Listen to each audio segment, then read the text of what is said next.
So Biology 1010 is our first-year introductory course that serves as a foundation for most of our program.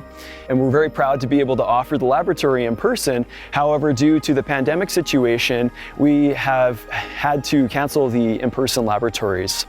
So what we decided to do is come up with a way that we could bring science into their homes for them so that they could still participate in their labs and get that experience. We thought perhaps we could create take-home laboratory kits that students could perform from the safety of their homes while still getting the practical hands-on experience of a laboratory. So the lab kits are for 5 different experiments. They have set times that they're going to be doing them, and they're still pretty regimented as to when they need to get their assignments done.